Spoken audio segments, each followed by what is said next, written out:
பெட்ரோலிய அமைச்சகத்தின் முக்கிய ஆவணங்கள் திருட்டு வழக்கில் தொடர்புடையவர்கள் யாராக இருந்தாலும் தப்ப முடியாது என்று மத்திய உள்துறை அமைச்சர் ராஜ்நாத் சிங் உறுதி கூறியுள்ளார். டெல்லியில் உள்ள மத்திய பெட்ரோலிய அமைச்சகத்தின் முக்கிய ஆவணங்களை அதன் ஊழியர்களே திருடி விற்ற விவகாரம் அதிர்ச்சி அலையை ஏற்படுத்தியுள்ளது. மிக முக்கிய திட்டங்களுக்கான ஒப்பந்த விவரங்கள் மட்டுமின்றி பட்ஜெட் ஆவணங்களும் திருடப்பட்டதாக தெரியவந்துள்ளது. இது தொடர்பாக பெட்ரோலிய அமைச்சகத்தின் முன்னாள் மற்றும் இந்நாள் ஊழியர்கள் உட்பட 7 பேர் கைது செய்யப்பட்டுள்ளனர். இவ்வழக்கில் மூளையாக செயல்பட்ட முன்னாள் பத்திரிகையாளர் சாந்தனு சைக்கியா, பெட்ரோலிய தொழில்துறை ஆலோசகர் பிரயாஸ் ஜெயின் ஆகியோரும் கைது செய்யப்பட்டுள்ளனர்.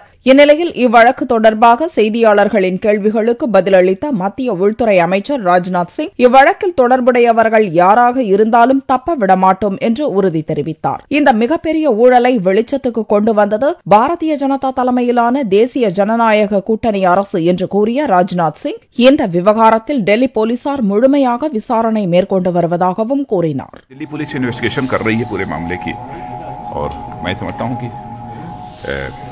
कैसे यह सब सारी चीजें हो रही थी इसका खुलासा जल्दी हो. मैं समझता हूं कि इस बात की सराहना की जानी चाहिए कि कम से कम जो लंबे समय से ये चल रहा था इसका खुलासा तो किया है हमारी सरकार ने. यदि हम सजग न होते, इस मामले में सचेत न होते, तो मैं समझता हूं कि इसका भी खुलासा न हो पाता.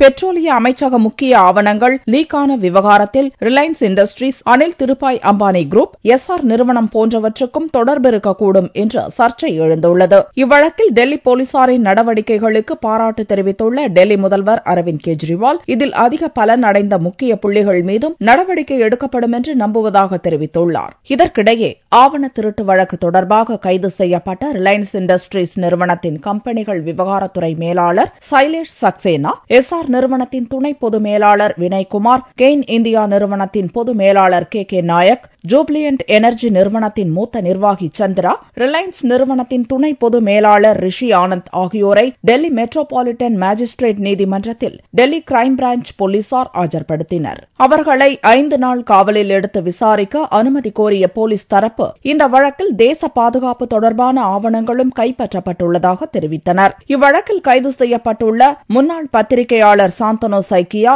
இந்த விவகாரத்தில் 10,000 கோடி ரூபாய் கைமாறி இருப்பதாகவும் அந்த உண்மையை வெளிக்கொண்டு வரவே தன்வசம் ஆவணங்களை வைத்திருந்ததாகவும் செய்தியாளர்களிடம் தெரிவித்துள்ளார்.